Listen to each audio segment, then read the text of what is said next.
that, we bring in Wisconsin Republican Congressman Mike Gallagher, chair of the Select Committee on China and member of the Intelligence and Armed Services Committees, and a U.S. Marine veteran. Good to have you with us today, Congressman. Thank you for being here.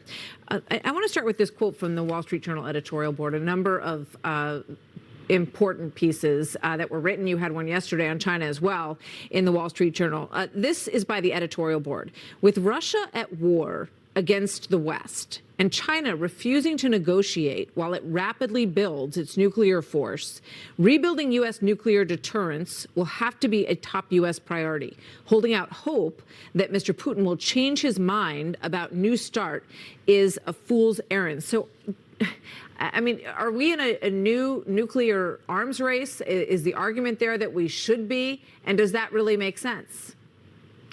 Well, the advances that the People's Liberation Army, the CCP's military, has made on the nuclear front have been absolutely stunning. And of course, they're not bound by many of these treaties that we continually refer to. And so it's not only on the nuclear and strategic side, it's also on the conventional side, where increasingly we find ourselves trying to put in place a deterrence by denial posture, but time is simply not on our side. I just got back from a 4-day trip to Taiwan, and I can tell you that the time to arm Taiwan to the teeth was yesterday. Increasingly, we're seeing a strategic convergence between Russia and China, who, though they may be strange bedfellows, have a shared interest in undermining America and waging Cold War against the West. So it's time for us and our allies to wake up and invest in our own defenses, both conventional and strategic, before it's too late. You know, I was just listening to Larry Kudlow, who was in the Trump administration, of course, talking about the need for negotiations, the need for both sides to come to the table, and that the United States cannot,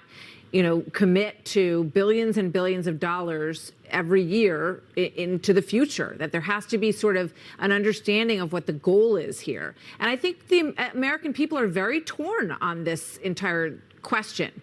Where do you stand?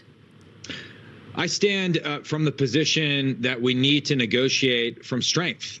Negotiations just for the sake of negotiations are worthless. And in fact, the New START experience proves that to be true, because as you'll remember, President Biden basically granted Putin a 5-year extension in return for nothing. So led for negotiations, bragged about a diplomatic win. And what have we seen subsequently? Well, we've seen Russia invade Ukraine. We've seen deterrence fail. We've seen millions of dollars and tens of thousands of lives lost in the process. So we need to lead from a position of strength. And that actually gives our diplomacy the chance to succeed. But too often, the Biden administration reverses that. They think we can deter hard men, brutal dictators like Vladimir Putin or Xi Jinping with mean tweets from State Department accounts or the vague threat of sanctions.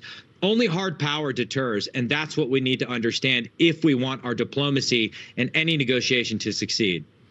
Speaking of China, because all of these things are obviously linked, which you know well, because China watches this. They see how much we are resolved to make sure that Ukraine has its country's borders back, which we say we support.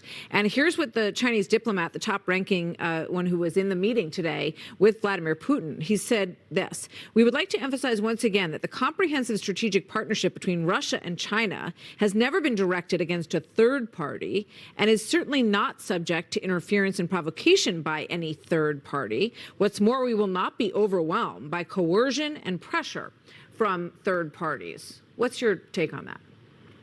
Well, increasingly, it's evident that Xi Jinping is turning Vladimir Putin into his junior partner. He's able to buy cheap energy from Russia right now as the war is ongoing in Ukraine. This is a de facto alliance being built against the West. And though they may talk vaguely about a third party, it's clear that America is the target here. So we need to understand the connection. And I was struck in my trip to Taiwan at how many Taiwanese leaders brought up the invasion of Ukraine as a wake-up call. And it should be a wake-up call for all of us who might tend to discount the idea that Xi Jinping will launch an invasion against Taiwan I think we are in the window of maximum danger, and we need to learn the right lessons from the failure of deterrence in Ukraine in order to preserve the peace in Asia. President Tsai of Taiwan said she wakes up every day trying to increase the cost of a CCP invasion. That's what we need to help her do by clearing the backlog of foreign military sales items, for example. There are things we can do to prevent another catastrophic deterrence failure. We just need leadership and to act with a sense of urgency. Thank you very much. It's always good to have you with us, Congressman Gallagher. Thanks for being here.